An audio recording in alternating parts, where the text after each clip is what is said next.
All right. So this is part 2 now. We did part 1. Now this is part 2, where we'll look at the ideal gas equation itself. We started with the gas laws, which is we started with Charles' law, Boyle's law, and Avogadro's law. So we talked about those. We even looked at the equation and also solved some examples on each part. Just to be familiar, we'll repeat some things from there. So without wasting our time, then we can start. So whenever we talk about ideal gas, all right, whenever we talk about ideal gas, we simply means the combination of simple gases which are Boyle's law, all right, Charles' law, and Avogadro's law. So these are the laws that we actually discussed. So we discussed about Charles' law, okay, Boyle's law, Charles' law, and Avogadro's law. So the combination of these two, we call it ideal gas. In fact, even the gas that will be obeying this gas equation in combination will be called ideal gas equation. Ideal gases just. So an ideal gas is a theoretical gas composed of many random moving points or particles that perfectly follow the assumption of kinetic theory of we mean assumptions of kinetic molecular theory. So there's what we call kinetic molecular theory. So there are 4 assumptions that we give for the gases to obey the gas equation, which will be P, V, N, R, T. So this is the gas equation that we'll be using. All right, so we'll be using this gas equation PVNRT. PVNRT. PV is equals to NRT. PV is equals to NRT. Please master this. So we'll talk about the assumptions that are done in this kinetic molecular theory. Okay, so let us look at those assumptions. So the major assumptions that we give, there are 4. All right, and I can relate them to all those 3 gases that we have, of which the 4th would be the combination of the. So the assumption of ideal gas laws. So this is now the assumption of kinetic molecular theory. Okay, so we give to say so what we do there is what we do in this in these assumptions is that we assume that no intermolecular forces between the gases. So we say gases particles, they do not repel, all right, they're independent. So the forces, there is no forces actually causing them to attract or whatever, but what we are trying to say is gases do not attract or repel each other. Okay, so they don't attract each other and they don't repel each other, because if they to repel each other, then there will be confusion within their vessel. So that's one assumption. Please master it. No intermolecular forces. Intermolecular forces are just forces between molecules, all right, in a vessel. But that is opposite to intramolecular forces. So this is just intermolecular forces. So between molecules, the forces between molecules, then we call it intermolecular. So that's one assumption. We assume to say there's no that force between these gases. Okay, that's assumption 1. Then assumption 2 gives us to say we have negligible volume of gas particles. So those particles we give to say the volume won't be considered, because if you consider the volume, then it means we won't measure their space, because they also contribute to the volume in that space. So what we are trying to avoid is we will be measuring the volume in which they occupy, not them giving volume. So the actual volume of the gases particle themselves is significant, like is significant. This means that we don't need it. It's less important for us to measure the volume which is needed as compared to the volume of the container. So inside, if these gases they are able to give the volume, that means they will affect the volume of a container, and you will be measuring using the volume of a container, because we fill gases in a container, then we'll be able to say, okay, the container is, let's say, 300 centimeter cubed. Okay, so that's our volume of a container. But if these gases, they can also give a volume. It will be very complicated. It will be complex for us to understand the volume that they have. So we assume to say for the gases to obey the gas equation, of which I said to say PV is equals to nRT. The gases actually, this volume is for the container, or in short, we'll be able to find the volume of those guys, avoiding their volume of themselves. So this volume is just to find the volume of the. What I'm trying to say is we are trying to avoid the volume of gases, okay? And we are saying negligible volume of particles. So one, no intermolecular forces. Two, we have negligible volume of the same gases, okay? Then from there we have random motion. Random motion is just a zigzag whereby they don't have a direction, okay? They just wander, they just gallivant around they're just gallivanting around the what, the vessels or the container where they have been put in. So gas particles are in constant random motion. So you remember Brownell motion, he described actually what happens inside the gases. The particles themselves, they just move. The collision is due to the moving air, okay? Moving air also, they collide, they come like this, they come like this, they come like this, just like that. So the gases will actually possess that random motion, and they don't have a direction. There are some of you guys who don't have direction, especially on campus. So you will just move, you go to this room, you go to this block, something like that. So know your direction. Don't be like these gases, you'll be studied otherwise. So if you know your direction, you won't be studied. So that's the reason why we study these gases. Very careful. So the third one now we have talked about is random motion. These gases, we assume that they move random motion, because if we have the direction of these gases, then we account for velocity and the acceleration. So we don't want these. So in our equation, we have been saying PV is equals to nRT. So we don't want to involve a lot of, because if we are to consider the acceleration, velocity, the direction, stuff like that, force, then that means the equation itself will be complex now. So we don't want that. That's the reason why for all the ideal gases, we are trying by all means so that they can obey this equation. They need to comply with the equation, okay? So random motion, that random motion is one way whereby they will abide by our equation. They will comply with our equation. So the third assumption is that elastic collision, okay? So there is elastic. When we say elastic collision, suppose a particle is falling and the particle, like two particles are colliding, all right? So once they collide, they don't combine, so we call it elastic collision. But if they combine to make one substance, then we call it inelastic, and in that they can even stop. They don't stop, I mean they can't move. So that means elastic collision preserve or actually saves the energy that is inside the body. So the particle will continue moving. Suppose it has collided on something, but it breaks, then it continue moving like that. So that means that is elastic collision. So the fourth one now, we are saying when gases particle collide with each other or with the walls of the container, no kinetic energy is lost. Why? Because they continue moving like this. So that's the reason why we say elastic collision is something like preserved. So we preserve elastic collision. That's the first one. Then the second one, we have talked about the three things here, all right?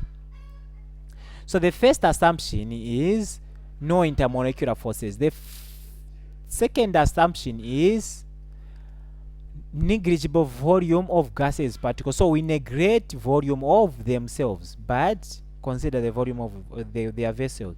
Then the third one is random motion. Why? Because we don't want to involve a lot. So these gases, they are in continuous moving.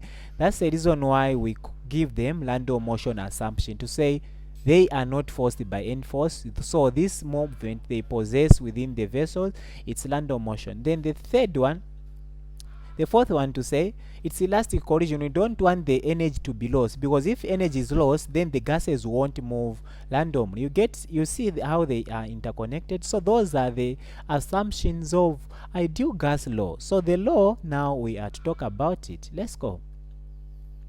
So by the way, I wrote something dirty. Let me remove the dirt that is there. All right. All right. Okay. So now, how do we derive now? Remember, for Charles' law, first let me start with Boyle's law. Boyle's law could give us the volume to say it's inversely proportional to pressure. Okay. By this, let me start by this. We started with Charles' law. Okay. And Charles' law could vary with volume 1 over volume. That's how it varied. So this means that volume is cost. There must be a K over P, because that's just 1. Okay. Then that is it for Charles' law. All right.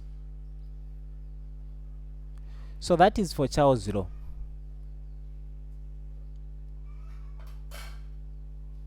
Then for Boyle's law, no, this is for Boyle's law. I'm sorry. This is for Boyle's law. So this is Boyle's law. So then for Charles' law, we could see that volume it was giving us, there was increase in the volume. As you increase the volume, you increase the temperature, right? I mean, you increase the temperature of particles, then the volume, they will expand as well. So we could see it was direct. Let me start writing from here. So we could see volume varying as direct to temperature. So there was also a K. So that means that the volume will be K, then temperature. So we also see the Avogadro's giving us what? So we could see Avogadro's also giving us volume giving us equal to the number of moles. You have seen. So combining the two, we have volume is equal to, all right. So here I'll pick, the K is always there. So there was supposed to be K. The K is always where? The K is always here. Okay. Then we could see pressure being down. Then here, if I'm to eliminate this to remain with the K, then we divide throughout by K, by T, so by T. So that means also, anyway, away from that, but what I'm trying to say is, this is what we made, right? This was the variation, and we are okay with that. Let us just continue.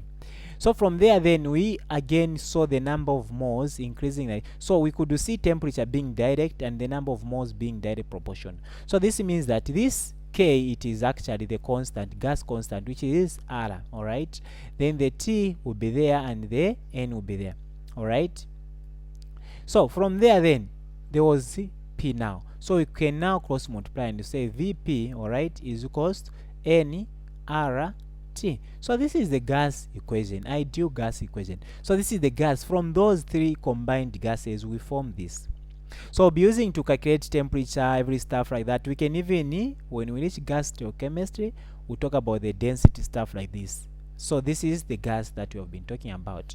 So that proves to say ideal gas will be actually calculated using this gas equation. All right. That is it. So we'll be talking about that. So let's go and see how we can use this ideal gas equation to calculate other questions that can be given. So we have this question. All right. So we have this question. You say a sample of hydrogen gas has a volume of 8.56 liters at a temperature of, by the way, this should be 0 degrees Celsius, and a pressure of 1 atm. Calculate the moles of hydrogen gas in this gas sample. So this actually can be used using Boyle's law. We can see, not read Boyle's law, the gas law itself. See, our gas equation gives to say PV is equals to nRT. Okay, so this means that we are looking for calculate the number of moles. Okay, so the number of moles will be given as, you divide throughout by RT, even this side you divide by RT. Okay, so this means that number of moles is equals to PV all right, over RT. So we substitute the value. We have the pressure one as, let me write from here. Let me write to say number of moles now is equals to the pressure one that we have. It's what? The pressure one that we have is 1.5 atm. Okay, these units, they will cancel, by the way. Then we have the volume again times the volume. The volume we had, the volume one we had is 8.56.